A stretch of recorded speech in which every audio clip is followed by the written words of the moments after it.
edition of the Liberian History Channel with me, Dennis Giant, of course, our presenter, Kawa and Jabari.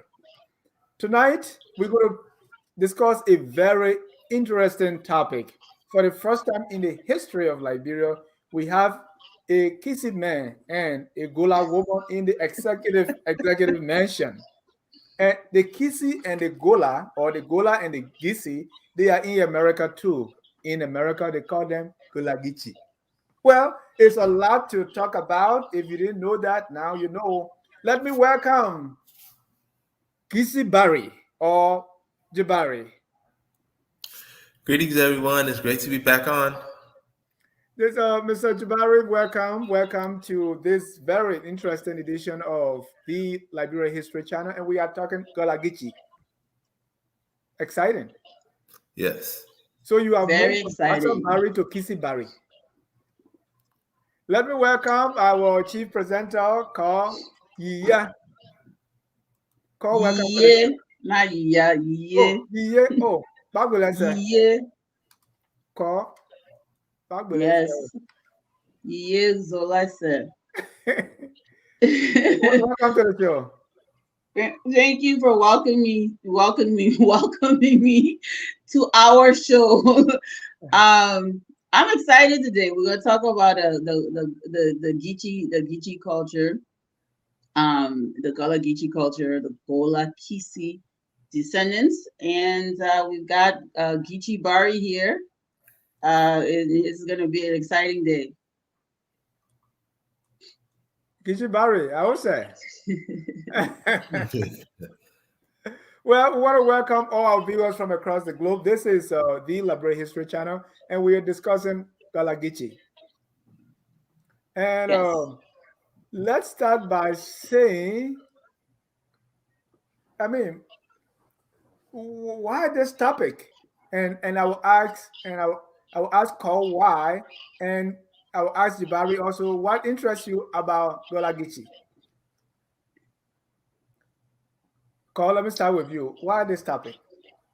So, like you said correctly, we have for the first time in the history of the planet, we have a Gullah president and a Geechee first lady. Geechee president, a Gullah first lady in the Republic of Liberia. It hasn't happened anywhere else in the world.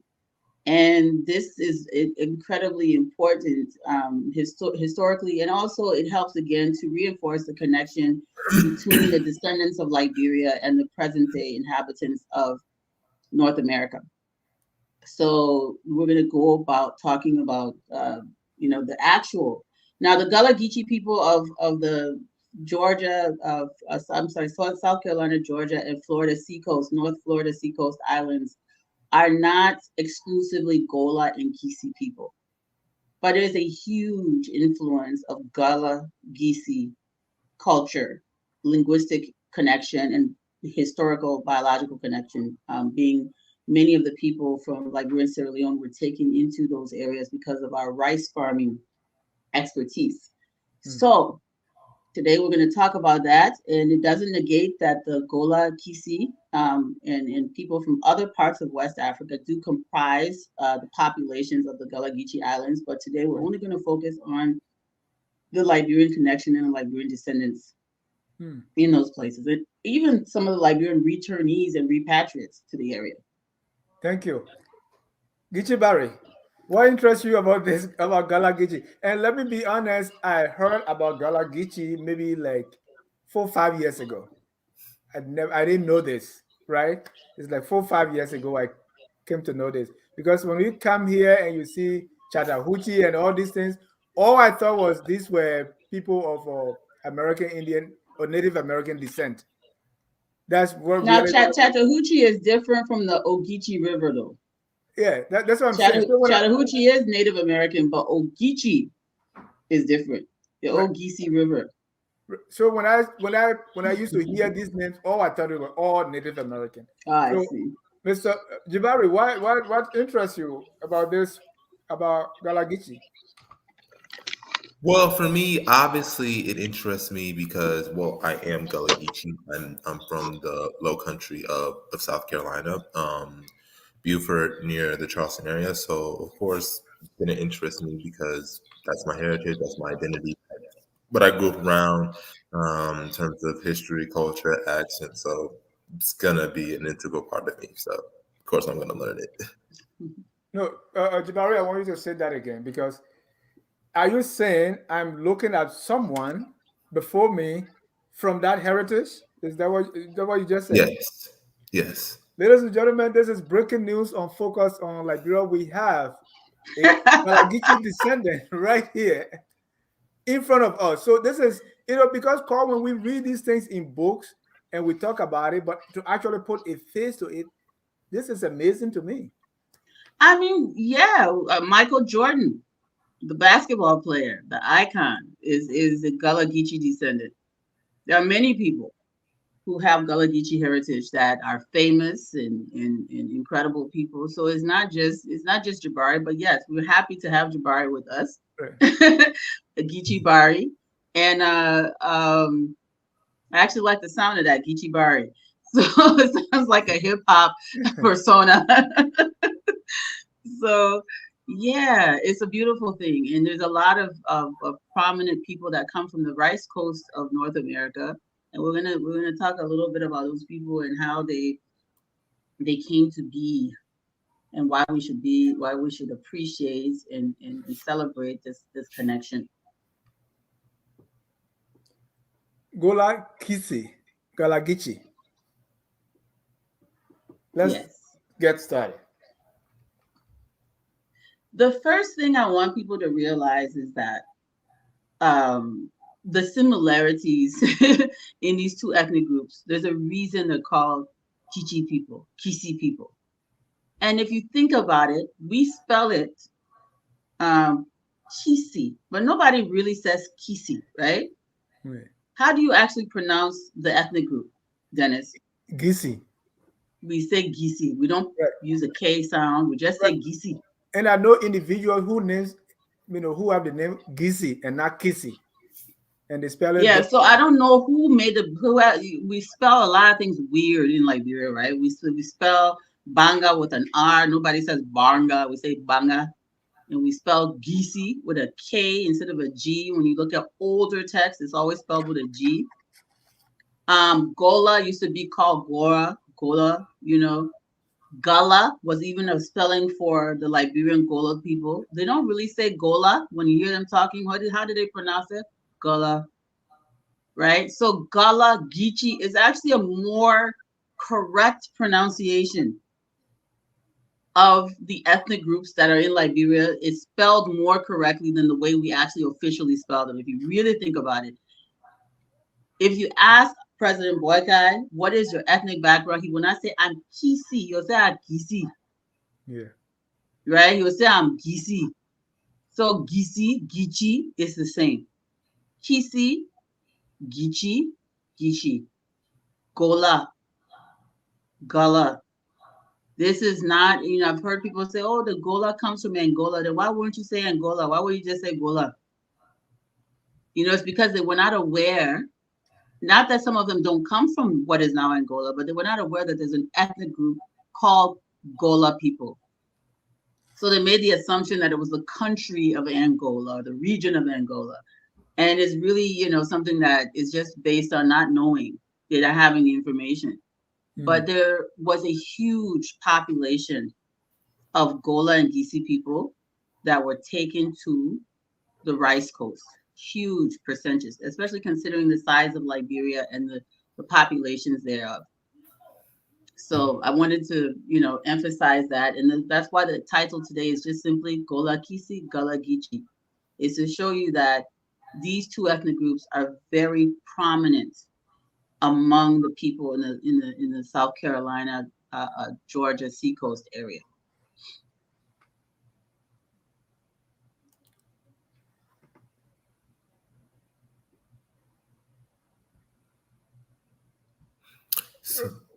So we have the map. Yes. Yes. So this is a map of the seacoast. We have this is an old, very old map from the early 19th century, and it shows this Gullah, I don't know if you can blow it up a little bit, the areas that are inhabited by these West African rice farmers.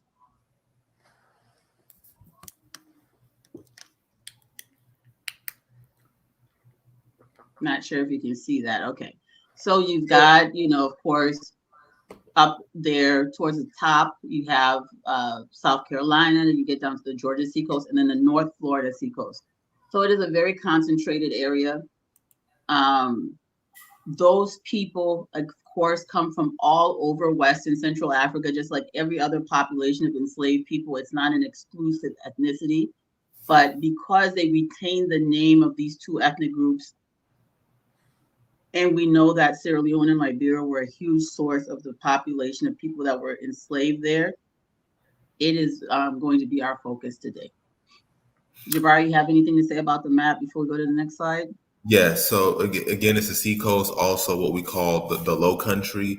As you see there, you see Charleston, you see Beaufort, you see the islands, Hilton Head, Jackal. And I want to emphasize that most of the people that came from the Windward Coast went to, specifically in the United States, we're talking about to the United States, came to the seacoast area than anywhere else in the Americas. Virginia, Maryland, in the Gulf of Mexico, most of the Liberians, Sierra Leone in that territory today went to the Sea Islands. When you talk about North America, yes. Yes. So most of us went not to the Caribbean, but, not the Caribbean. Yeah. We're talking specifically North America in the United States. Yeah. So the U.S.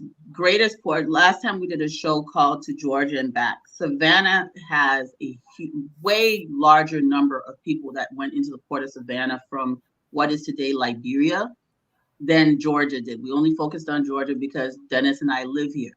But South Carolina has a significantly higher number of people who were taken into slavery and enslaved off of or through the port of Savannah, directly from what is now Liberia. And the port of Charleston. Yep, Charleston and Savannah. Did I say Savannah? Lord, I meant to say Charleston. Sorry, Jabari. I meant to say Charleston. So we talked about Savannah, Georgia last show, and South Carolina has a much higher population of people that were taken directly from Liberia to the port of Charleston. As a matter of fact, the port of Charleston imported the most enslaved Africans than any port in period, right. But today we're talking about Liberia. So let's go to the next slide. So I wanted to, there were quite a number of ships that came from different ports in what is modern day Liberia. So I wanted to talk about some of, or at least one, and I can bring up another one, but I wanted to point out details of at least one of these vessels. So this particular ship left Liverpool, and it picked up the captives in a place that was called Bassa, which is probably Bassa Cove. Whenever it says Bassa, it's Bassa Cove. When it was Trade Town, it would say Trade Town. So Bassa Cove, and the first place where captives were purchased was also at Sierra Leone, which was probably a little bit further down. So this ship picked up people at Bassa and Sierra Leone. So one slave ship picks up all these people, and it disembarks the captives in Charleston. You can go to the next slide, Dennis.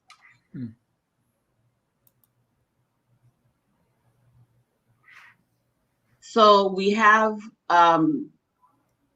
the duration of captives crossing. It took 73 days for the captives to reach their destination, and we have talked about how horrendous and traumatic the voyage was. You know, people died, of course. So the captives were landed, the enslaved human beings were landed in the year 1765. The voyage began, the vessel's voyage began. Now, this is not when it left the west coast of Africa. This is when it left Liverpool. It began in July the 30th, 1764. It left Liverpool on its way to the west coast of Africa to Bassa and some port in Sierra Leone to pick up human beings to be sold in Savannah. I'm sorry, in Charleston. Just. Yes. So the date the vessel departed with the captives from the coast was the 2nd of February. I'm sorry, the 6th of February, 1765, and it arrived on the 20th of April, 1765. In between this voyage, people, of course, were lost at sea. After selling its captives, the vessel goes back to Liverpool and arrives there on July 11th, 1765. Does it mean that it took them 3 months to get back? No. They may have done some other interactions in the Caribbean with human chattel. They could have done some other things. That part is unknown. The focus right now is the people that went from our coast to Savannah. And this is just one. Charleston. Did I say Savannah again? Lord, well, y'all hear me say Savannah is because I live in Georgia. Just ignore me, okay? I'm talking about South Carolina today. And So, you know what that reminds me of? What does it remind you of? You know, a pastor preached a message, and all the time he was saying, you know, she. He would say she. So after when they called the assistant pastor who knew a little bit more to pray, he whispered to him, he said, Pastor, you were making mistake all night. Instead of he, you're saying she. So when they say amen, he told the church to stop. He said, wherever I put she, please put he there before you go home. So what I would tell the people, anywhere call put Savannah, just put Charleston. Just put Charleston, just auto-corrected Charleston. So this next slide that is shows the amount of people who were. So they purchased 304 people, and only 280 arrived alive. And this is one ship.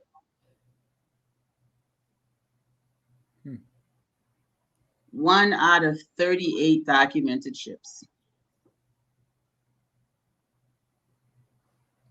24 didn't make it. Yeah. And this was, you said, one of 38 ships. Yes. Mm-hmm. So I just singled this one out just to kind of show the statistics because it was kind of an average one. But so now we do know from the itineraries that were taken from British who captured vessels that just because they pick people up at Bassa doesn't mean all the people on the ship were Bassa. You know, if you look at the show that I did with Mr. Gaiman and Kofi, they were ethnically mixed up. So even the people that came from Liberia were not all Gola and Kissi people. You had other ethnic groups as well going to the coast of South Carolina, especially if they're picking people up in Bassa. Many of these people are from up the St. John River. So you have a lot of people from what is now Nimba, Zerikore area, Upper Bassa, and then also on the coast. You even had some people that were picked up at Bassa when they did the itinerary, when they dropped the people off at Freetown, when the British captured the ship. You had almost every ethnic group in Liberia represented on just one slave ship that was picked up at Trade Town. So just remember that these are also, this 280 people, they're now speaking the same language and now from the same ethnic group. It's usually very ethnically diverse. So that Bassa area was like a holding area where they will bring all of them before. Yeah, so they would bring people. From the region. All of these, even if you went to Cape Mount, you read the itinerary, it was the same thing. You had people that were being sold at what is now Robertsport, and they were coming from different ethnic groups. Some of the people were Mendi, some were Timini, some were Kissi, some were, different, Bandi. So it was just chaos. And you would just get them to whoever your broker was, your middle person was, that people would be sold and resold and transshipped. It was horrible.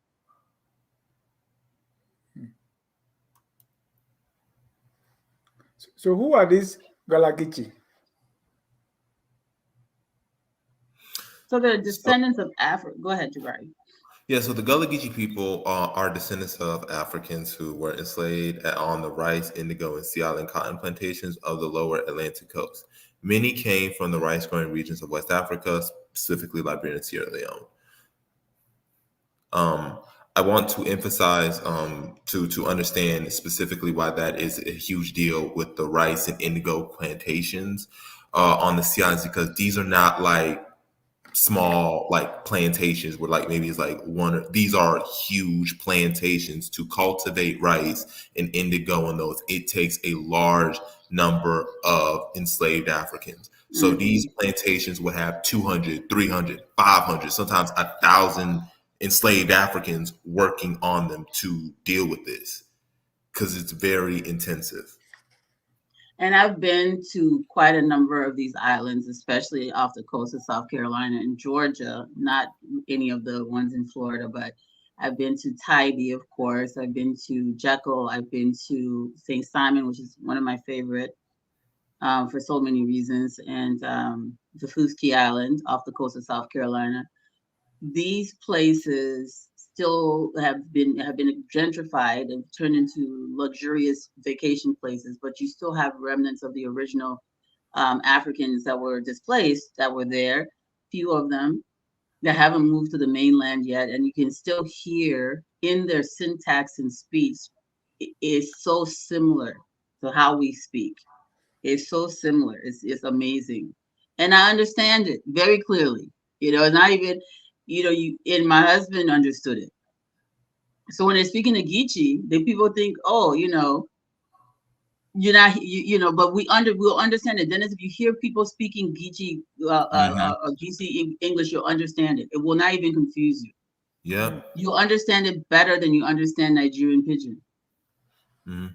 which is that was amazing to me because it's the same syntax. And people can come from other parts of Africa will not understand them, but we do very clearly, Hmm. Well, just to show that dominance of the culture, the cultural connection, and the linguistic connection. And towards the end of this, I'll show you some books that talk about it. But a lot of their language.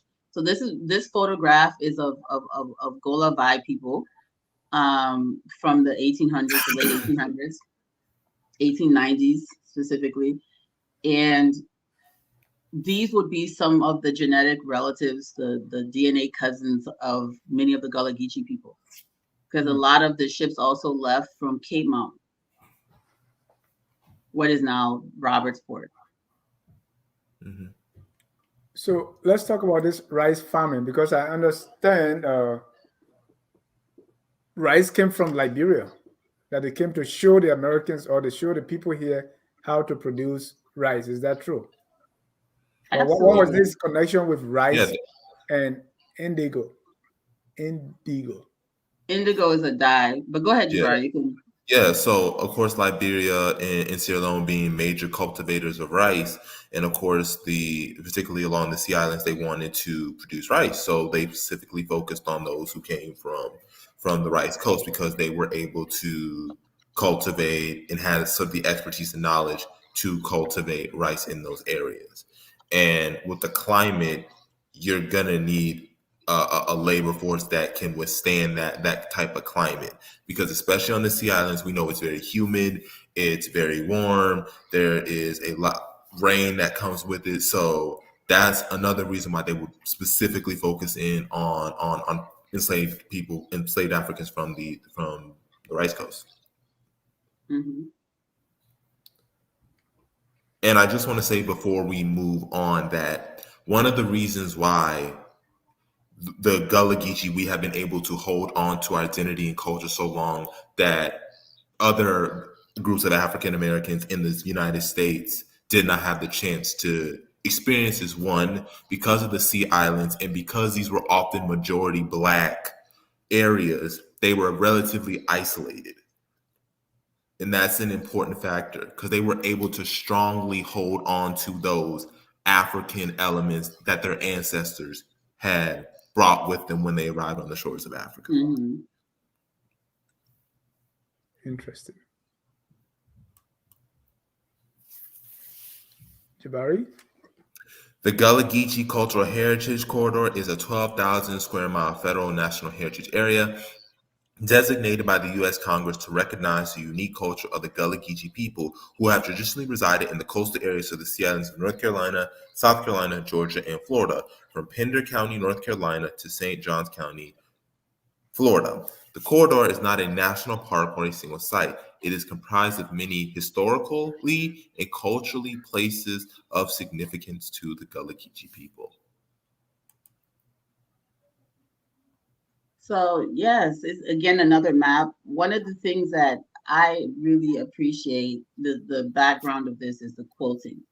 We all know that the people who came to Liberia from South Carolina and Georgia brought a lot of the quilting culture to Liberia.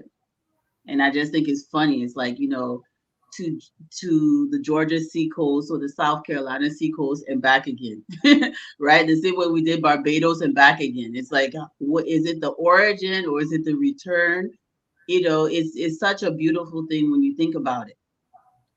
And they knew a lot of those people who were going back to the west coast of Liberia and Sierra Leone, they knew where they were from. They had grandparents. Martin Delaney, for example. Martin Delaney knew that his grandparents were Gola. They told him that. His grandmother and grandfather spoke the Gola language. So they brought them in such huge frequency that they met in North America. There was their fellow people from the fellow kinsmen from the ethnic group, and even married and had children with each other. That's this happened. The same thing happened with what they call the red Igbos in the Caribbean. A lot of Igbo people were there. They would get married to each other. Oh, another Igbo person, and try to continue the culture. It happened with the Yorubas in Bahia in Brazil. You go, you find another person from Yoruba land. So, oh wow, you get married and try to continue. So there's not a whole lot of that happening in North America just because they mixed up the ethnic groups so much. But in the case of these rice plantations, it was very common for people to meet other people from the same ethnic group and then get married to them. So Martin Delaney's grandparents were an example of that. You come, you kidnap one Geechee girl, one Geechee boy, or a bunch of Geechee people, and then oh, this is my kin's person. Oh, Sa, how you doing? So it's a beautiful thing.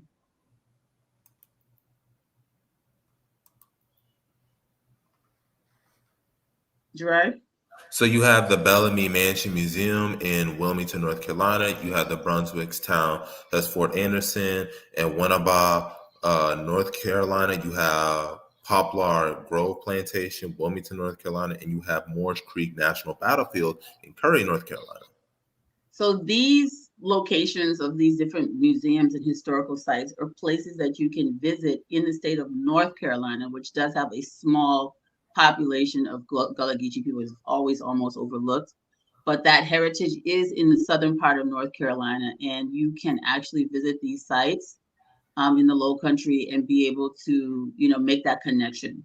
And so I haven't been to any of these in North Carolina, but I just thought I'd put them out there for people who are more interested in learning, especially people from Liberia who want to make that connection to their kinfolk on the eastern seaboard of the United States.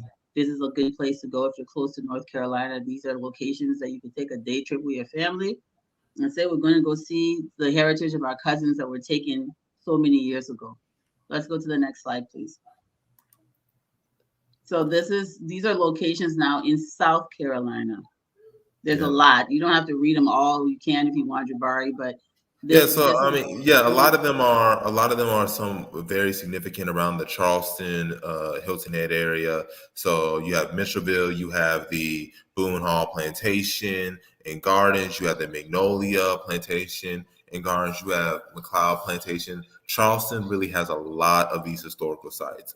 I've been to Charleston, had the opportunity to go there, and it's very historical. There's so much to look at. So much preserved. Denmark Varsity. Yep, there's so much preserved there that you can. And the interesting thing, the last year when my husband and I took the kids to St. Simon and Jekyll Islands, the people look like us. You know what I mean? I was like, oh. Anthony, how you doing? How you doing, cuz? Because they literally look like us.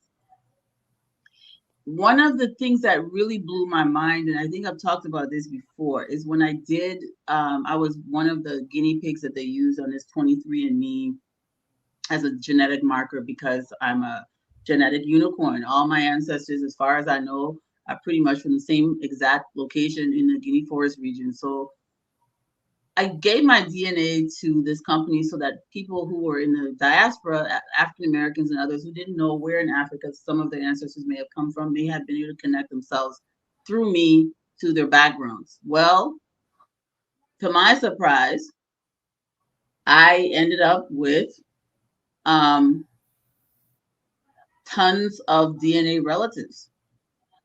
And this is only the people who took the DNA test with this one company. And it was extremely shocking to me. And almost all of them, even if they have migrated, the ones in the United States come from South Carolina and Georgia. Big surprise. So about fourth to fifth cousins coming from North Carolina and Georgia. There's a mono man who I know who took the same test, and he's my fifth cousin, and I know him well. And I didn't know we were related, but he's my fifth cousin. So I'm like, wait a minute, you literally come from the same clan that I do, and you're only my fifth cousin. You were born in Ga, which we consider everybody from Ga clan to be our kinfolk in some kind of way, and you're my fifth cousin. And here are African Americans who are my fourth cousins. That's how close the relationship was. And, it was shocking to me because in our culture, I couldn't marry somebody from my quarter because the person is considered my relative. And here you've got African Americans who we don't even remember the connection, and they are more closely related to me than people that are from my quarter in God. It blew my mind. Yeah. It really blew my mind. So Carl, let me use this time now to announce a project that we Liberians living here can have a trip. Yeah, I know we've taken trips somewhere else. I mean, as a group, why don't we have maybe 4 or 5 bus full going to visit these sites to see our cousins? So there's a project for 2025. So get ready. We're going to do it. I think that's a great idea. I think that's a wonderful, wonderful idea. I mean, I see. And it will be powerful, Dennis, because what happens with us a lot of times as Liberians, because we're not interested in our history. Yeah. Other people take our history from us and claim it for themselves. If you Google Gullah Geechee, all you're going to see is Sierra Leone. They don't even talk about Liberia, and it's intentional. Mm-hmm. They're like, wait a minute, I know I have genetic relatives, hundreds of them. In fact, I can send you this, Dennis. You can show this to your viewers. I have actually not over 1,000. This is just one company, 1,189 genetic relatives, cousins, fifth cousin, fourth cousin. I'm going to take a screenshot of this and send it to you just so that you can see, how deep it is. And most of them, again, like I said, are from this area. So I'm from up the St. John River. Many of these captives were coming from Bassa, trade town at the mouth of the St. John River. So something catastrophic happened to my ancestors. And huge numbers of them were shipped forcibly across the Atlantic, forcibly migrated. And the stories have been lost. The oral history wasn't passed down, but the genetic, physical evidence is still there. The historic records of the voyages are still there.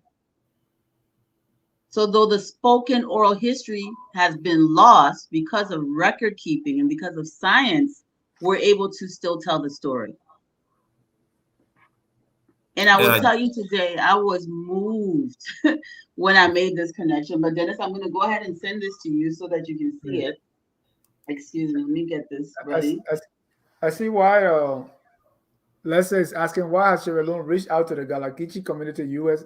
and Liberia has not. So I think we just answered that question. yeah, that's Liberia has literally erased itself thanks to our culture of being very angry all the time about anything that connects us to ourselves. We've been trained thoroughly to not like our history. We have erased ourselves from the respectable commentary of world history. Mm-hmm. You go to Addis Ababa, the person responsible for the predecessor of the African Union, which is the OAU, is not even mentioned. Where does that happen? Mm-hmm. And they say, oh man, Tubman, man, nobody should mention Tubman, he was a dictator. Which one of those people were not dictators? Haile Selassie were not dictator? Kwame Nkrumah was not dictator? We had to remove the Pape by force. Right? So why is it we have so much anger and hatred for our own history and our own connection to the rest of the world? It's the same thing. You go to the Holocaust Museum in Alabama. There's not one Liberian on the wall. Not one. Joseph Jenkins Roberts, who was the one individual you can attribute for doing more to abolish the transatlantic slave trade than any single individual that I'm aware of. His image is not even there. Born on this soil, they honored people who are way less significant, but none of the Liberian heroes are there. And it is nobody's fault but Liberia's. We erased ourselves. and Carl, when we were starting, I think go ahead, Jabari. I was also gonna say I think another issue that compares with Sierra Leone to Liberia is we still have that the damages of tribalism, that tribalism is still there, and that sort of just taints the way that we perceive the repatriates and those in the diaspora as just, oh, like we're just yeah, we're just diaspora people. We're out here, not like these are our long lost relatives. These are our long lost kin, that we have a cultural connection that these people could actually come from. I've always emphasized that as somebody from South Carolina, I'm most likely genetically come from that region. And so instead of us having to, hey, these are our family members, it's still that tribalism is still there. So there still is, I feel, a sense of othering, or sort of these are not really our people. Like these are not really our kin folks, the way that we should be seeing it, like how Sierra Leone is now doing. And I think, I mean, for all, with all due respect to the living people in Liberia today, when you don't know something, you just don't know it. I don't think it's necessarily tribalism. I think it's just been erased. The connection has been erased. People are not aware.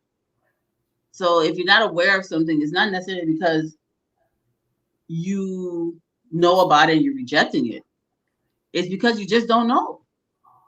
Right. And so we have to, their credit, we have to be interested in ourselves and our story, or nobody else will be.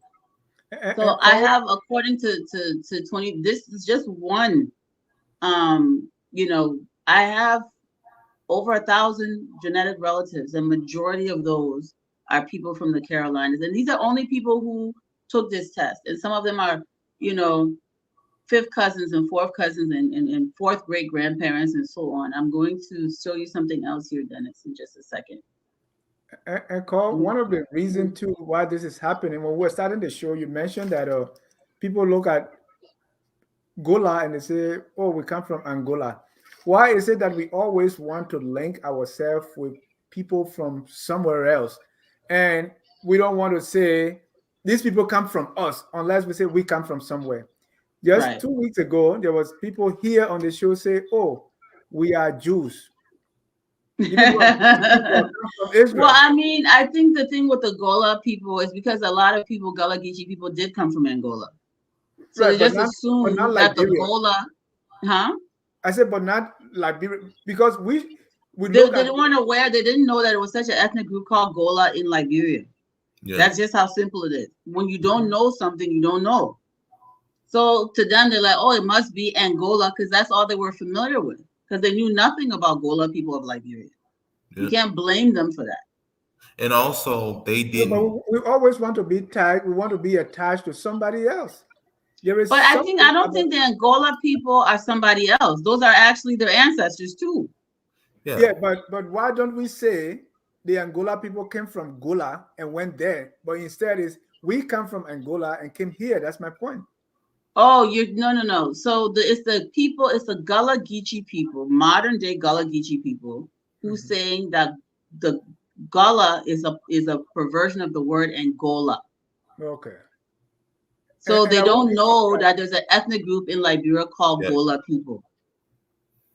So in their mind, everybody knows about Angola. There's an Angola city in Mississippi called Angola. You know, Angola is a name that's in African American consciousness. Gullah ethnic group is not in the African American consciousness. So they will easily make a connection. Oh, it must be Angola. Right. Hmm.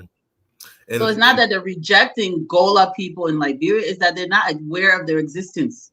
hmm and the depth of the connection, Yes, they're not aware of it. we can see the evidence. Likewise, Liberians are not aware of the Gullah Geechee people. So it's a reciprocal ignorance of one another's existence, right? It's a mutual ignorance. It's not something that you can put on one person's head, because you talk to the average Liberian person, they don't even know what you're talking about. I posted something about a Gullah Geechee president and first lady, and somebody came under the post saying I was being tribalistic. They didn't understand I was making that connection between the Georgia and South Carolina sea coast and Liberia. I think it was Mr. Gabey. Like, what are you talking about? You know, I'm like, hey, this is what I'm discussing. And he couldn't, he was shocked. He had never heard of it. Hmm. And that's more reason you got to watch the Liberia History Channel on Focus on Liberia. We come your way every Saturday at 7:30. You don't want to miss it because you're watching this and you probably didn't know about Gullah Geechee. And And Carla, go ahead, Jabari. and I know that specifically this is Gola Kissi, but in terms of just in Liberia, if we're talking just to our country, just as much influence where every ethnic group in Liberia has some sort of influence in Gullah Geechee. Mende, Yeah, Ba, Pele, Klau, all those groups have a strong influence in yeah. the language, the syntax that we use, which is why Hmm. it's very similar. If you drop a Liberian person there and you talk to them like, this sounds very similar. Like, whoa, I don't know y'all talk like that. Hmm. Okay. Carl, let me see who all you are connected to through your DNA. I didn't put a list of everyone. I just want, this particular slide is really about the number. Look how shocking this is. And I Hmm. want to point out to everyone that I am not a descendant of repatriated people. So don't be confused and think, well, maybe one of your ancestors came from America. No, I know who I am. I know who I am going very far back. So I am a Ma woman from the Guinea Forest region, from the Iron Mountain Islands in the sky. I'm from Nimba. I am from, this is where I come from. So I know exactly who I am from many generations on both sides of my family. I'm not a descendant of repatriates. So these connections are through the transatlantic slave trade. These are people who were removed and sold into slavery. So I have genetic cousins who were taken from Africa. I'm not connected to them because I was brought back to Africa. If that I don't know how more clear I could make that. Does it make sense what I'm saying? No, Basavari, everyone. Yeah. first, explain what's on the screen. Then maybe it will make sense. Okay. So basically, this is just showing a list of people who are related to me. It says 1,000. Let me pull up so I can see what you're looking at too at the same time. 1,189 Yeah, y'all know relatives. I can't see well, then y'all won't be asking me to do things. Hold up 1 second, Dennis. Um, okay, so 1,000, I think 189 people that are connected to me, who are people who took a test to trace their ancestry just with this one company. That's the other thing that was overwhelming. And then it's followed by a list of who the people are. If you look in the far right there, you'll see fifth cousin, fourth cousin. It kind of tells you what the connection is. And I just sent you another, um, I just sent another one to you, another photo to you that you can share. I'm trying to be as discreet and protect these people's privacy as much as possible as well as I'm doing this. Um, so you can I'm trying to send you the ones that don't have their photos and stuff, but you can go ahead and share the next photo shows one of the relatives and the connection. It shows where we're related. And I think that won't be easier for people to read. Interesting.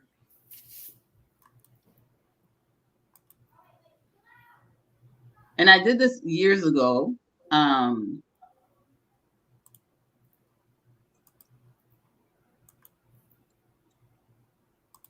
you got it on the screen? Yeah, I got it. Okay. So this is a third great grandparent. So this means we share a great great great grandparent. Let that sink in for a moment. This is a very recent transplant into the transatlantic slave trade. So if it's a third great great grandparent that we share, great great great grandparent. So this is probably the early 1800s or very very late 1700s. Most likely the early 19th century. Somebody, this third great great great grandparent may have had 2 or 3 daughters, maybe 8 or 9, 10 children. Some of the children or one of the children was sold into slavery, or maybe all of her children, but 1 or 2 were sold into slavery. And so I'm a descendant of the ones who were not sold, and this person is a descendant of the ones of this woman's children who were sold. Let that sink in for a minute. I have 4 children, and God forbid, I hate to make this analogy, but this is how profoundly painful this was. I have 4 children, 3 girls and a boy. If someone sold my son and 2 of my daughters into slavery, and I was only left with one to remain on what is now Liberian soil and go on to have a family, the descendants of that child and the descendants of my other children are still related. Yeah. That's how close this is. That's how incredibly close this relationship is. And imagine the pain of thinking that your children are dead. And one of the things that we do, especially in the Mendi ethnic groups, is we don't speak of terrible things. We don't tell our children horrible things, right? We like to leave it in the past, forget about it, move on. You don't be passing down a story. Oh, and then the people came and burned our town, took your grandmother children, and we never saw them again. They're not gonna pass that kind of thing down to their kids. Right. I wish they would have, but it's not our culture to do that. We got to find a way so you can be the victor and not the victim. Yes, so we don't tell the stories of when we were conquered. We only tell the stories of when we were victorious. Culturally. And I don't know if that's with every culture, but I know with the Mon people, we don't like to talk about bad things. So here are some sites in Georgia where some of our people would have been taken. Mm-hmm. So you have the Geechee Kunda Museum in Riceboro, Georgia. You have the Cumberland Island National Seashore and the Cumberland Island History. You have the Dorchester Academy Boys Dormitory, Midway, Georgia. You have in Sapelo Island, and you have Harris Neck, Georgia. Mm-hmm. Join Focus on Labrador next year. We're going to take a trip. So we're going to go to at least one of these states to visit these areas and meet our cousins. And if you can, please do your DNA before that time and see we're going to have something like this. So Yeah. let's talk about some Gullah Geechee people, right? Yeah, so these are some famous people this is not anywhere near exhaustive list, trust me. I just some random names and then go ahead, Jabari. Yeah, Darius Rucker, country singer Jim Brown. You have Michael Jordan. You have Michelle Obama. You have the great Gullah Jack. You have Joseph of Rainey. You have Philip Reed. You have Denmark Vesey. You have Dr. Emery Campbell. You had Sam Doyle. You have Candace Glover. You have Roberta Goodwin, who is the chiefess of the Gullah Geechee nation, so to speak, is what they call it. And then they have Mary Jackson. And Denmark Vesey's statue tribute to him is in Charleston. Hey, I didn't say Savannah today. It's in Charleston. I visited this place. Very, very powerful story. This is we know, we talked about it before, Denmark Vesey's wife and 2 children would end up going to Liberia. So look at that. And so Jabari and Carl, why were we so shocked about Oprah Winfrey doing her DNA and say she's, I don't know whether that's even true, that she's has a heritage from the Pella people. If we have, I wasn't shocked by it. Right. Yeah, this was like breaking news in our Liberian community, right? I wasn't shocked by it. I mean, you've got what's her name, the singer India Arie, whose maternal ancestry is Kru. I mean, this normal, right? So I wasn't shocked by it, maybe because this is what I'm into, but if Liberian people were shocked, again, it's because they don't have a clue about this kind of thing, and it's not taught in school. But when people say that they're from Nigeria, no Nigerian I know of is ever shocked. When people say, "Oh, I could trace my ancestry back to the Ewe people in Ghana," nobody in Ghana is shocked with, "Oh my God, how are you Ghanaian?" Everybody like, yeah. If somebody says they trace their roots to Sierra Leone, nobody drops it. It acts like it's a surprise. Only Liberia on the west coast of Africa to be shocked that they have a connection to African Americans. I don't know how in our rational minds we think we're the only bastion of anti-slavery on the entire coast, historically speaking. Of course, we did snuff out the slave trade with the creation of the republic, but how do we think that our cousins were not sold into slavery, our ancestors were not sold into slavery? It's if somebody says I trace my roots back to Ivory Coast, Ivorian people are never shocked by this because they all are taught their history in school. So when people say these things, they don't fall off and act like it's a big deal. But only Liberia, where he's like, "Oh, what? How is she Pele?" You know. So we got more. Yeah, Martin Delaney the Great. Go ahead, Jabari. Julie Dash. You have Supreme Court Justice Clarence Thomas. You have Joe Frazier. You have Robert Smalls. You have Reverend Richard Kane. You have Dan Drisson. You have Gerald Perry. You have Andrew Bynum. You have Andrew Bryan. My bad. Not Bynum, by the way. Sam Jones. Oh my God. James Skibbereen Smith. You have Dr. Ernest Everett Just. You have Martin Delaney, and you have Merton Simpson. And the name Smalls rings a bell because I have them on my maternal side. So Dennis, I am going to. Oh, really? That's your mom's side? I didn't even realize that. Yeah, that has last name Smalls. Yep. I'm gonna send you something that's gonna blow your mind. And it's because, and I'm sending you this for a couple of reasons. Because we're gonna show you how much genetics works, and I want you to look at this person who. And we have so much in common, so many interests in common, and look alike and all. It's amazing. Let me go ahead and send this to you. So Martin Delaney actually went to Liberia. He knew that his grandparents, were Gola people. So this is powerful, extremely powerful, as far as I'm concerned. That that Martin Delaney knew that he was Gola. And And you can look him up, and maybe we'll even do a show eventually where we talk about him as well. I Yeah, he just sent led. you. Go ahead. And while you're sending him that, he led a group of black people from South Carolina. They came from South Carolina, what we call the Exodusters. Not the Exodus, my Yeah. bad. The Liberian Exodus, not to confuse with the Exodusters. The Liberian Exodus was led in large part by Martin Delaney, who was a major organizer, led them from Charleston, South Carolina to Liberia.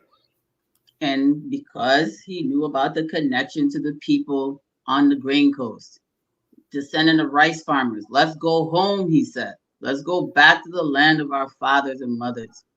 And that was it. So Martin Delaney is another direct descendant of modern day Liberians. We have common ancestry, common great grandparents, and he went back. And the thing about that time period, so right now we're like 4 or 5 generations removed, right? When Martin Delaney was alive, it was only 2 generations, 1 generation. So they were going back. It was their grandparents, their parents. It wasn't like, third great grandparents. It was his mother's parents, his father's parents. Mm-hmm. So it wasn't a very long, exodus. His connection to Liberia was like my children's connection. So this is Dr. Etta Fields Black. Does she not look like me, y'all? Or do I not look like her? I really thought it was you. This woman is my 4th cousin. And yeah, I'm going to send you something else. Hang on one second. So she's from South Carolina. I'm going to show you a couple of things.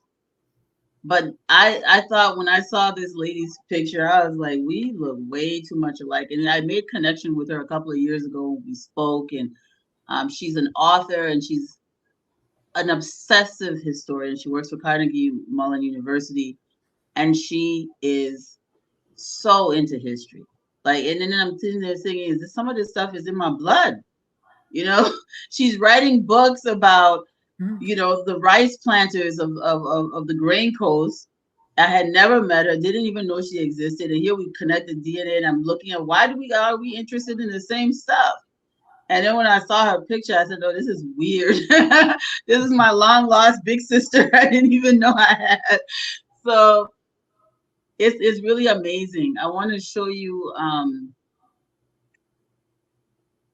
so these connections are not abstract, Dennis, is my point of even talking about any of this, is that these are not abstract connections. These are actual people that we can meet and talk to and interact with and see a reflection of ourselves in their faces. It's amazing. Very. So this is when we talk about history, it's everything that happened to make the world the way it is today. So it's not just some strange thing. We're not talking about alien worlds. We're talking about ourselves. History is a study of our personal past and the past events that led to the world being structured the way it is. So this is a lady who is my family. So we refer to each other as cousin because that is what we are. Yeah, you sent me the wrong slide. The one that says the 3rd great grandparent, that's still her, us. I was just showing that she's my 4th cousin, 3rd great grandparent. Let me show you. I'll send you this one, which kind of shows. You understand, even during the time of Delaney, what I'll get back to that after we get to this. So you have let's go to Florida. We have some. You have the foremost NHL, the National Heritage Landmark in St. Augustine, Florida. You have Kingsley Plantation, you have in Duval County, Florida. You have Lincolnville Historic District in St. Augustine, Florida. You have Yeah. Lincolnville Museum in St. Augustine, Florida, and you have Red Bank Plantation House in Jacksonville, Florida. Now, one thing about Fort Mosa was one of the first free Black settlements in all of North America. Yes. And that plantation, that town is still there. They have landmarks. This is a place I have been. These locations that I'm listing here, it would be nice to just take a tour to one of the states and visit 4 or 5 of the historical landmarks. Florida is a very good place to go. Each one of these different states that we've listed have people there who are directly connected to us. Directly connected to us. So I'm just picking out Etta because I know that she's a public figure and she won't mind this. There's a lot of other relatives of mine that I'm just not bringing up because they're private people, but because Etta is an author and she's she's well known, a renowned scholar at Carnegie Mellon University. I feel comfortable kind of talking about this connection. Did you get the email, Dennis? Yeah. Okay. So for me, this is just, I posted, she just did a book on Harriet Tubman that I posted on my page. And I was like, hey, read my cousin Etta's book. And they were like, oh, she looked just like you. You and your cousin resemble. I was like, yes, we do. So. Oh, wow. Yeah, and we know in Delaney's period that he knew his mother's mother, knew where they were from. You had even back as late as the 1940s when my grandparents were alive, where you had people in the Gullah Geechee territory in South Carolina that could recite Vi Mende songs that have been passed down from generation to generation. They had Mende Vi names. And could count, right? They would teach your children that maybe they could remember anything else from their grandparents. They could remember how to count to 10. Yeah. I taught my children that too because I want to pass them. I know how to listen. I have the only thing I know how to do in mono correctly is to count. So one of the things that happens is when you're removed from the culture, it's much easier to teach young children how to count in your language. So one of the things that happens, do pele yaka yisa sadi slado slapele slaka slakesa voom. Boom wala do wala pele wala yaka wala yisa wala sadi. I learned that when I was like 2-3 years old. I'll never forget it. Right? So be laughing. And it's funny how almost all the Liberian ethnic group called 10 almost the same. Yeah. So do pela yaka yisa sadi slado slapele sla yaka sla yisa boom. Boom. 10. So when there's a scene in the movie Amistad, which is so accurate. They're trying to find somebody who can speak the language of the Amistad captives. So you see the lawyer on the dock walking around looking for people, ship hands who are working that are Africans. And he's counting in Mendi 1 to 10. And then somebody hears him and say, hey, I know this language, right? Because that counting is something for some reason that is usually passed down for generations, even after the language is lost. So I can't speak Ma, but I can count to 10. I can teach it to my kids. That's all I have. So this is the kind of thing we're talking about. So even Dennis taught his children how to count. I like that. And they may not have known what language it came from, but they knew it. Their parents taught them, like, "Hey, this is how. This is the song that you sing at a funeral, like, or the syntax very similar." Or the very famous Gullah Geechee song, which we did a little documentary on before, which is Kumbaya, which they said means "come by here." Then no, it does not. Ya kumba, kumbaya. And then they say it means come by here. It does not. They're singing to this captured queen. The people of Yakumba were also transported to South Carolina seacoast. And so because they didn't know the history, they thought they were saying come by here. Kumbaya doesn't sound anything like come by here. It was a white American anthropologist that claimed that everybody just accepted it without thinking. There's nothing in Gullah Geechee English. They don't say come by here like that. Kumbaya. Come on. So yeah, Dennis, this is the family background. Very interesting, isn't it? We talk about my connection to Etta and look at the relatives we have in common. So Liberia, Miami-Dade County, Florida, right? So Georgia, South Carolina, from Green Pond in South Carolina, which is a Gullah Geechee place. So the one on the left is, Hey, talk about the family surnames. Johnson, yes. Jenkins, Field, Fraser, Yep. Richards. So you see that? It's amazing. Very amazing.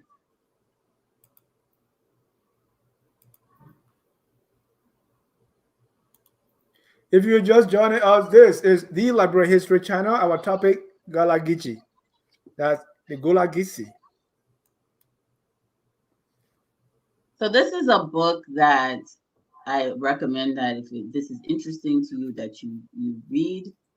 It talks about the linguistic similarities between some of our languages, Africanisms in the Gullah dialect. So it has Mendi, Gola, some Vai, some Crow, different languages and words that we would be familiar with that are in there.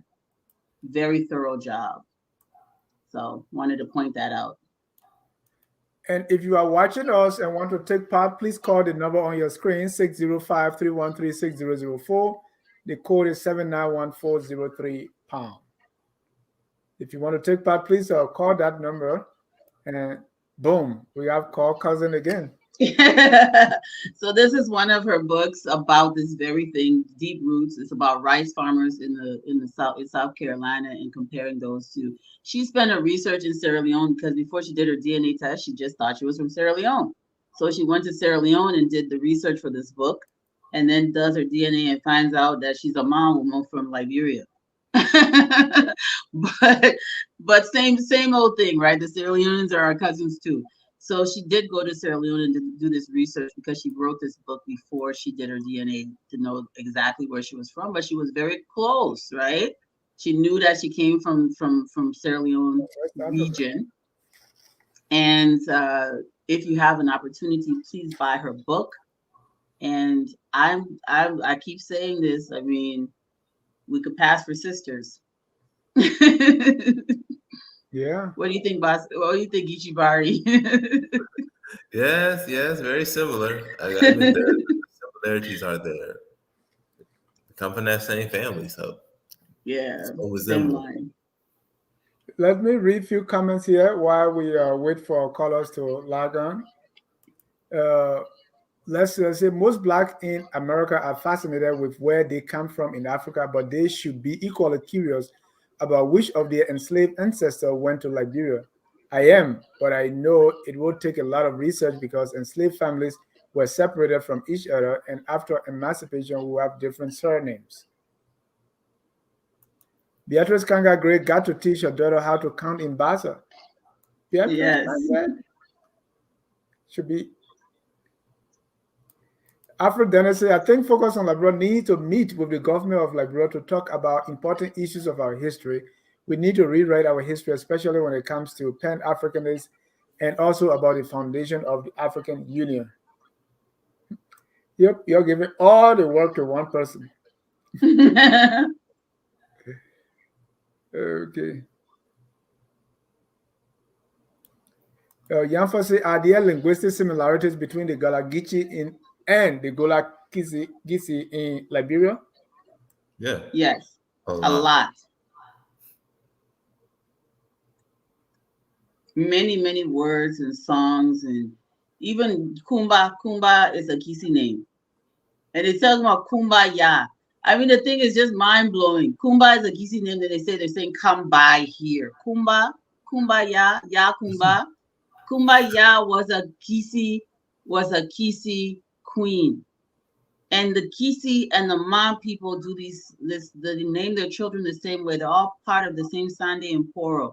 They name their children with birth order names. So Sa, Tamba, Se, Nya, so you've got a queen named Kumbaya who was captured. Was her territory was seized by the British, and her subjects, many of them sold into slavery into South Carolina. They sing this song, which is very sad. Oh Lord Kumbaya. They were holding reverence to this queen that had been toppled by the British. They knew, and they passed this song on, and you got these people coming and saying, oh, they're saying, come by here, Lord. No, Lord means leader in British English, right? Lord Johnston, Lord Pepperpot, Kumbaya, Ya Kumba. That's who they were singing to. Go ahead. Batam Kula wants to know which genetic company used because he wants that too. Third generation. So Barton, I used 23andMe. 23andMe, and don't be surprised you put your DNA in there, even though you're a fella man. You'll probably see that you're myself related. Cause I think y'all cooler people and myself get some kind of history. You don't want to be related to Batam Kula. I sure don't. I'm just kidding. I'm just kidding. I just wanted to warn him that he's gonna go there, find out that he's my cousin, and he's gonna have to be nice to me. You have to be kind when he interacts with me now. Yeah. Dr. Kula, I'm just kidding. We all want to be your relative. We're not kidding. I'll do mine too. Jabari, want to say something? No, yeah. I just want to say, yeah, word syntax is very, very similar. Like at least a quarter of the words come from Mende, Vi, and then you have a Gola. So yeah, there's a lot there. Defu, even the rice that we eat. My parents used to give me, the red rice, sausages, and all that stuff in there, and we would eat this and.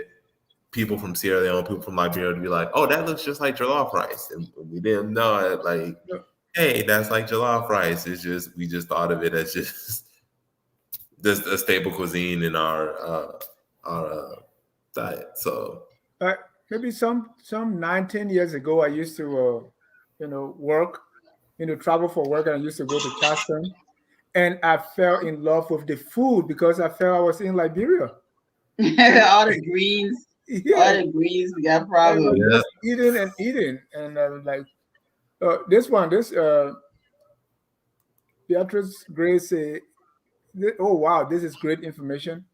Michael Jacobs say, I'm not convinced that any ship landed at Providence Island.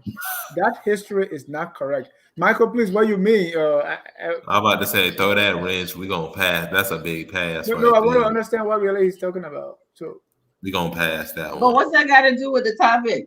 Yeah, I'm about to say, we're going to pass on that. That's why I don't understand it. I don't understand where you're coming from. Again, if you want to be part of the conversation, please call the number on your screen, 605-313-6004. The code is 791-403#.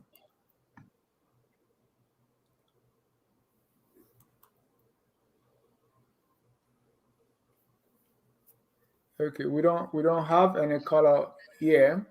All right.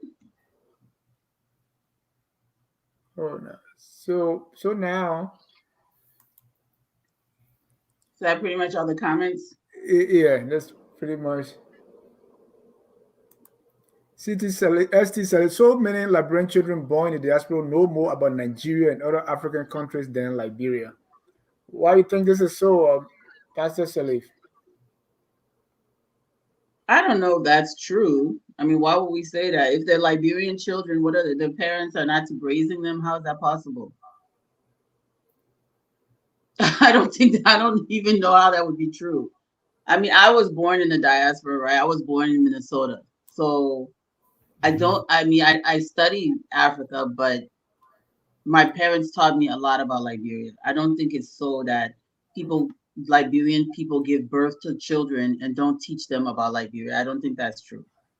Because even back when I was born, there were not many Liberians in the United States, and I was still raised understanding many things about Liberia.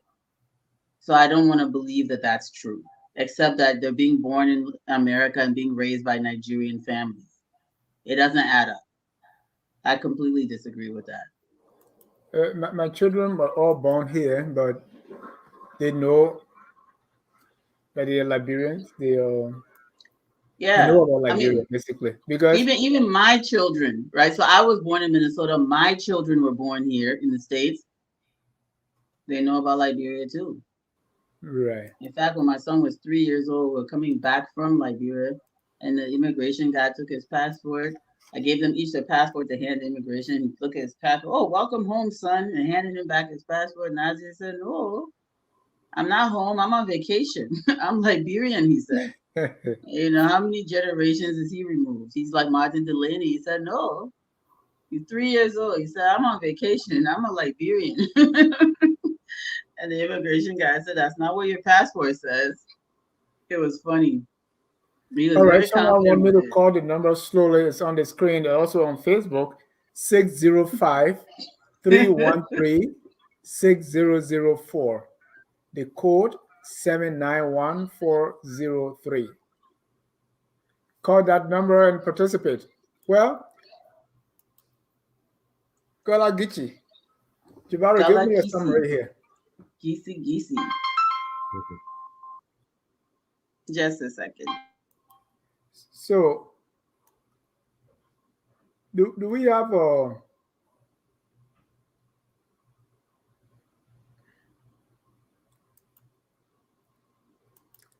Jabari, Yes. if anything you want people to take away from the presentation tonight, what do you want that to be? Something that they can We're a remember. lot closer than we think we are. Okay, we oftentimes like to see ourselves like we're distant, like we don't have too much in common. We have a lot in common, and it Right. is specifically to Liberia. The Gullah Geechee have so much in common. Again, Mende, Vai, Clow, Mm-hmm. Pele, Mende. We have so much in common in preserving our culture and language and syntax, and just that relationship needs to be cultivated. That understanding Mm-hmm. that these are not just black people in the diaspora that just like, hey, they don't come here, they have no connection. They have a strong connection with us. And some of their ancestors went back, and some of their ancestors were interested but didn't have the money to leave. And so that relationship, in the same way that Sierra Leone has cultivated that relationship with the Gullah Geechee people, allowing them to go to Sierra Leone or then going to the Charleston area, needs to be sort of become a staple in Liberian in consciousness. You know, these are our people. These ain't just we need to reclaim our children. We need to reclaim our long lost relatives. These is our folks. These ain't folks that just random out here and we ain't got no connection. Nobody knows who they are. Mm-hmm. And let me include this in my first 100-day deliverables when I become superintendent of Sino. I'm going to create a piece of land that's going to, I'm going to have a town where people of African American descent, you could be Gullah Geechee or you're from that place, that you're going to be right there. And you're going to Mhm. come there, the land is free. Right. That's You in know, my it'd be first even 100-day more. deliverable as superintendent of Sino. We have some callers here.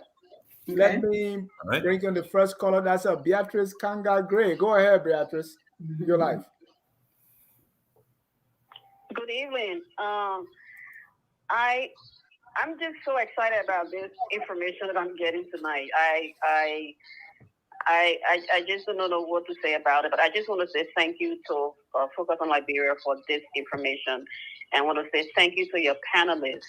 This is great information. I'm interested in our history, and I read a lot about it, but to actually have it on a platform like this where we can even save this link for our children to listen to.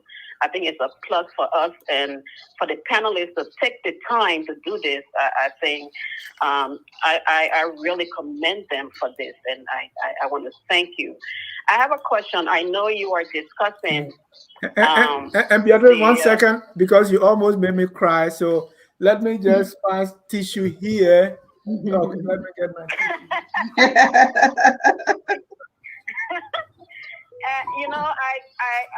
I know that discussion tonight is about the slave Gullah Geechee. coming to America, and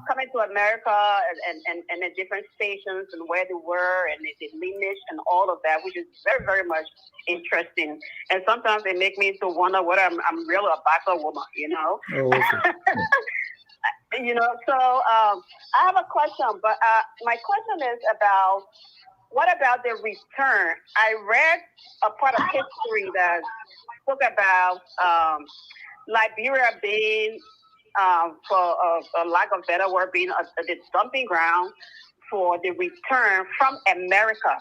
I know there were others that went to the European had other African countries where they were sending slaves back to different African countries, but Liberia specifically was where America sent their slaves back when they said the slaves were free and they should go back home, and some went, of course, against their will, but Liberia was that place. They were just sending whoever back. Whether you came from different countries, it didn't matter, but they were just sending you back to Liberia. So that meant that everybody that went to Liberia did not really come from Liberia, but because it was America's dumping ground. So there were they sent all the slaves. So I know we're discussing it coming in, but like the return, I'm sure at some point maybe that would be a discussion point. But I just wanted to put that in there. I read that and that was very interesting. Mm-hmm. Thank you so much. I want to come in first, Jabari. Hang on. Before you come in, Carl. Before you come in, I know you will give the answer, but I want to. I was going to just say we've done other shows about it. Yeah, that's what I was. We've dealt with this a lot, and but thank you so much. Before Carl comes in and say, I mean, even calling to say thank you, that's all we want. Yes, of course. Just thank you. I have a friend who said, since I'm not paid, let me be praised, because even God loves praises. I mean, big God like that, he'll be there sitting down enjoying our singing. But thank you, Beatrice. Thank you so much. Mm-hmm. And I put in the playlist of the Liberia History Channel. I put that playlist in there. So if you click on it, perfect. That's what I was going to ask you. Thank you. All the episodes that we've covered. We've been doing this for some time now. We have so far, I think, about 94 videos on this one, and they are all rich with history. Let me bring our next caller here. That's James Tamba. Mr. Tama, I was say. Okay. Mr. Jah, this is a very, very interesting thing. And let me announce that Mr. Tama is Kissi. Yes. And let me correct you. When you say Lavos, that in the morning. Plural. Oh, okay. No, that's plural. Lavo means plural. Oh, Ise. Your hello. Ise. That's similar. Yeah, Ise, sorry. So this is so interesting. For somebody like me whose parents are from both sides of the border. My father is a Liberian, my mother is Syrian.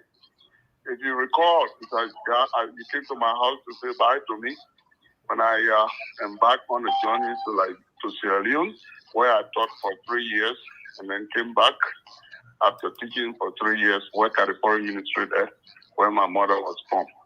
So this is so interesting, so interesting. I am fascinated, and I'm thankful to your panelists. Thank you. That, I hope and pray that my children will be listening. I text them already. That's nice. Especially the younger one, who is doing a PhD, very much interested in research. I hope this will be part of our topic of research in the future. Thank you so much. So I'm here. I don't have a question because I am part of the thing. I speak Kissi perfectly. I speak Kissi very, very well. Very, very well. Thank you. Both sides of the border. Thank you. Thank you so much. Thank you. We have a lot of callers here. Wills, it's your turn. Oh, hello. I'm finally getting this together.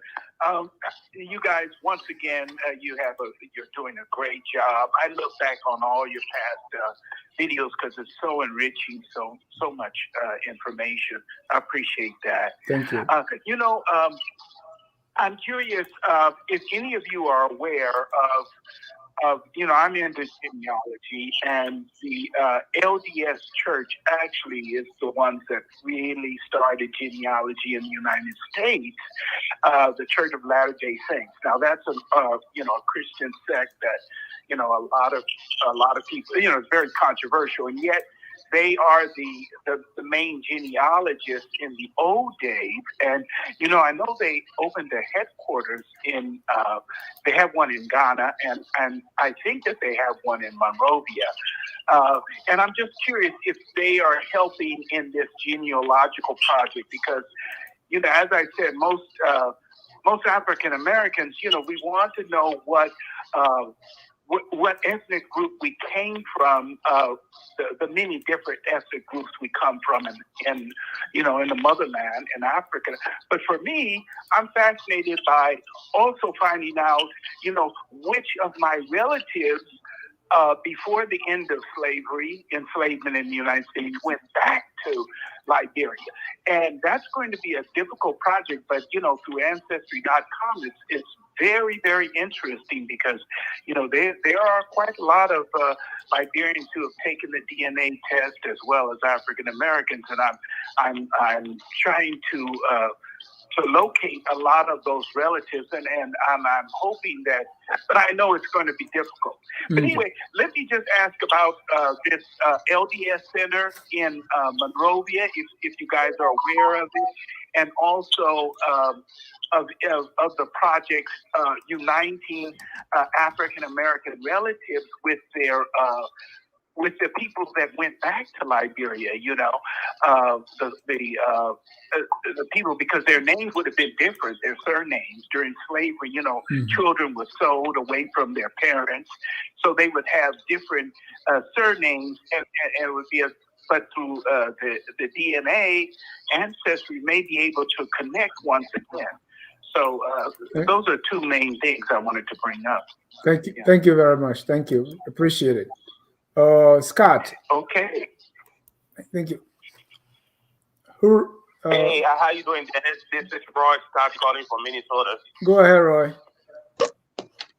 Yeah, hey, man, I've been waiting for the time that you guys will actually have this discussion on genealogy. Actually, that's one of my specialty areas now.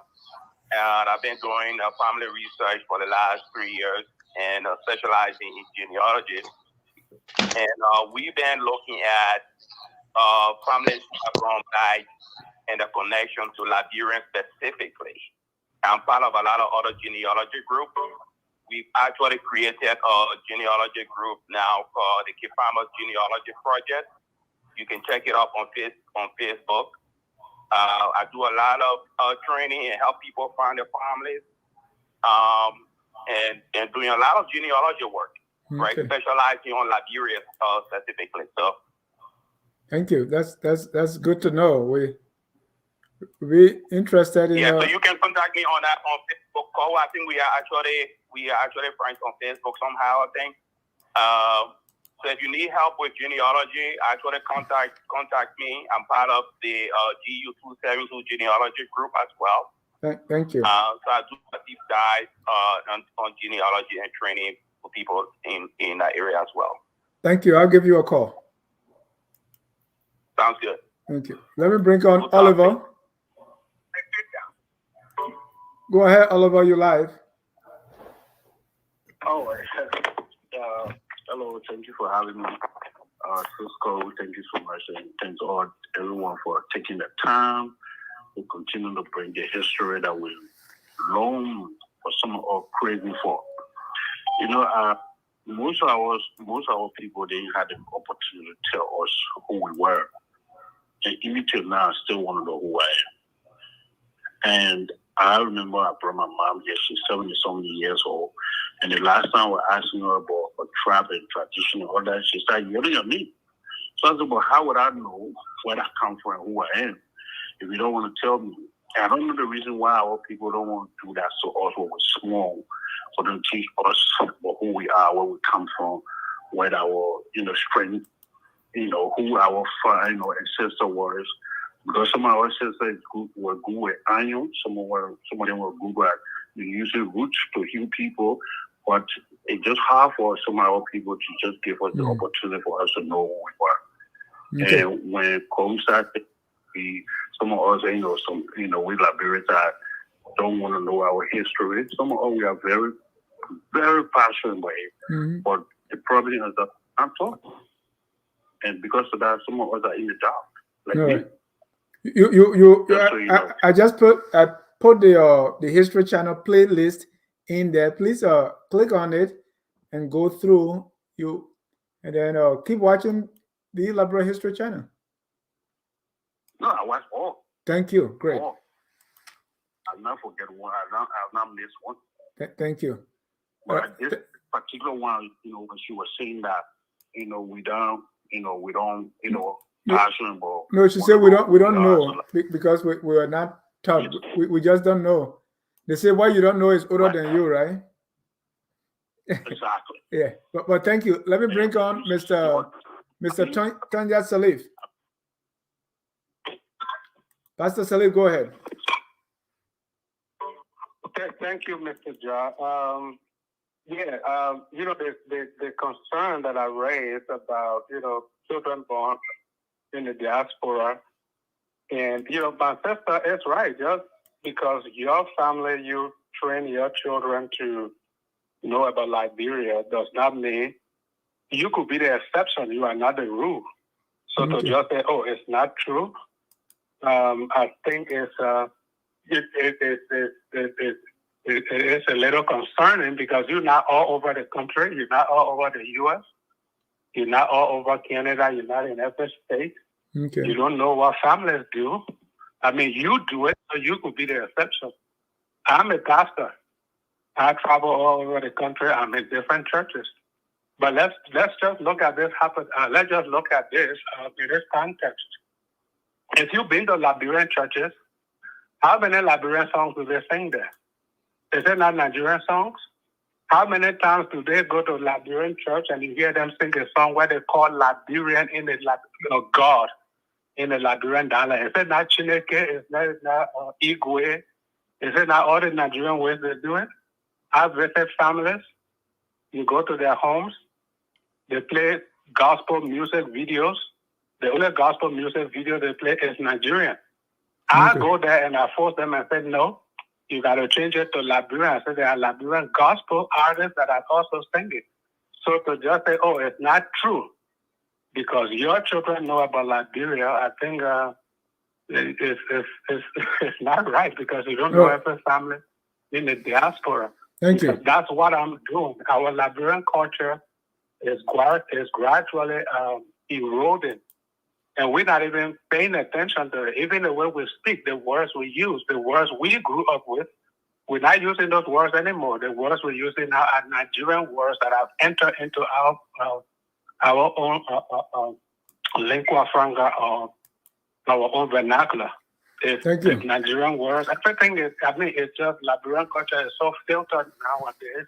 Even the way we speak, the way we dress, go to you watch Liberian movies. They are producing Liberian movies. Mr. Salif, I don't want you to take us too far from the topic. Sure, I understand. Yeah. But I just didn't like the way she just said it's not true. Like, she knows every diaspora family. Thank you. Yeah. Thank you. Yeah, but it's a great show. I'm following. Yeah. Thank you. Okay, our last caller dropped out. That was 3010 Lanyo Nyakung. All right. Thank you. That's all. Those are all the callers. Let's get back. Jabari, we're about to close. Yeah, so this is a very informative show that we needed to talk about the connection between the Gullah Geechee, derived from Gola Kissi, and sort of the cultural influences, the background as to how we got here, how we came to be, some of the historical sides. And I want you guys to understand, like I said, we're kin. We're not some long just offshoot. Yeah, we all are just connected to Africa. We just happen to be from Africa. No, we come from that region. We share a lot of linguistics. We share a lot of culture. We share a lot of food, our belief systems, songs. A lot of that stuff is connected to us being from that region, and it's time for us to embrace that and teach Liberian youth that they have descendants, they have relatives that have a common culture with them that are in South Carolina, that are in Georgia, that are in North Florida, that are in Southern North Carolina, and to make that connection like Sierra Leone does. They should be feeling at home in River G and in Sino. They should be feeling at home in Grand Bassa and Margibi and in Monrovia. And so that just needs to be cultivated. Right. Have a absolutely common heritage. Absolutely. Thank you. Call, you're closing. I want to take a minute just to respond to some of the calls.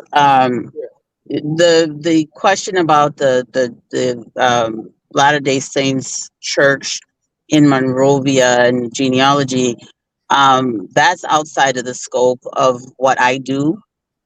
So unfortunately, I won't be able to answer that question. That's something maybe you can answer, since it sounds like it's something that you know much about. If you do, please share that in the comments, and then we can all learn from you.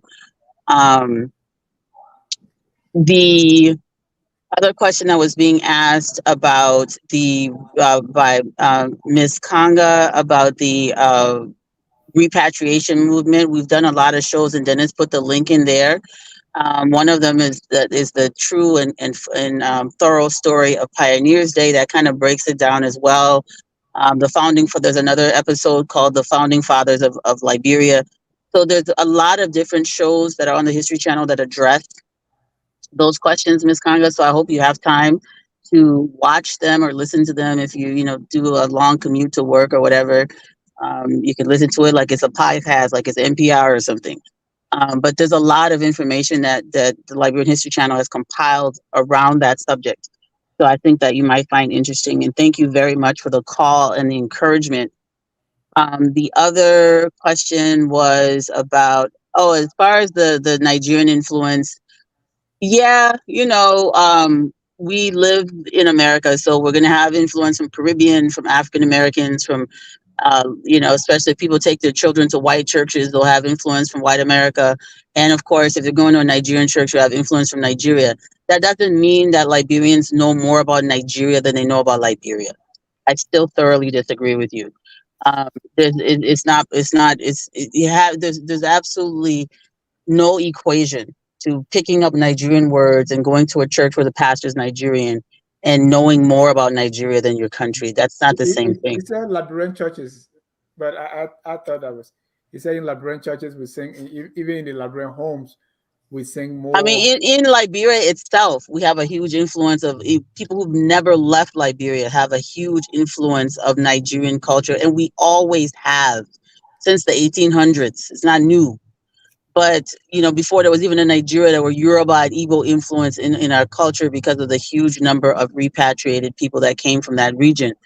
I don't like to lose our culture because it's smaller and not as dominant as the massive, population of the Nigerian people. But I don't really think that it means that we're completely being erased. So I still do disagree with you. Especially being born and raised in this country. I have a lot of influences from a lot of different places, but I've always been, around other people who are born here. We know who we are. Liberian people don't forget who they are. So I do want to emphasize that. Just because you don't like that people might, sing African American songs or Nigerian songs or Jamaican songs. We grew up doing all of that. Living in America makes you a Pan-Africanist by force. That's the thing. But for everyone, I just want you to thank you for calling in and watching. And I think this idea that Dennis has for us to do some kind of a group project where we go and visit historical sites that connect us to our genetic relatives, not even so distant genetic relatives here and in Georgia, in South Carolina, and Florida, I think is a wonderful idea. That we should try to plan. And I want to tell everyone thanks again for joining us and supporting the channel. I also put a link in the chat. Jabari and I and members of the BAIO and Save the State are working with a group of young people in Liberia to bring this content to them. We are teaching history. We are teaching ethical citizenship. We are teaching Liberian young people or supplementing the education that they receive. We're supplementing the education that they receive with the information that we have, and it's a powerful, powerful program. But we need your support to keep it going. So please click on the link. If that's $5, $10, whatever you're able to give, please do support this project. And all of your donations going towards this effort. So please go on there, read, give us a call. We'll tell you more about it. We'll even invite you to join the classes via Zoom if you're interested, so you can observe where your support is going. Thank you so much. Thank you, Cole. And about the Liberal Leadership Academy, this is a worthy cause that we all need to rally around. So the link is in there, $10, $5, whatever you can. I listen to those children and what they're doing, because Liberia, there's a lot, even we with advanced degrees, still a lot we don't know about Liberia. People are surprised when certain things come up. So with the children learning these things, learning ethics and all that, I mean, it's just amazing. And look and listen to these children, and you see that just brick by brick, we can rebuild this country, Liberia. And that's why at the end of every episode, at the end of every show, we play the song that says we are all Liberians. Because whether your descendant is from Gullah Geechee or not, we are all Liberians. And let's do our best, because this is the oldest democracy in Africa, and I'm proud of who we are as Liberians. Thank you for watching. Even those who will watch later, we say thank you. Continue to support us. This research and all these things, they cost so much money. Sometimes the show is delayed because we have to put the kids to bed before we come here. So there is a lot that goes on.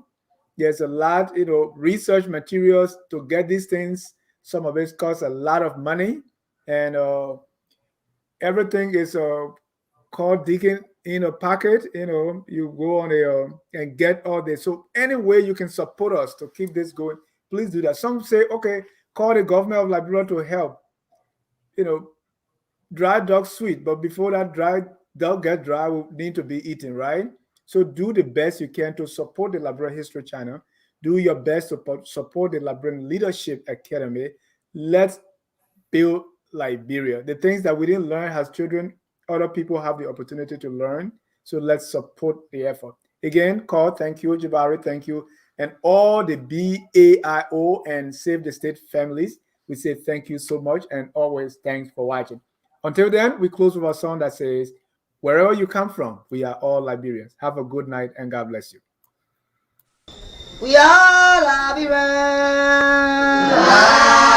Liberia is our home. Liberian people.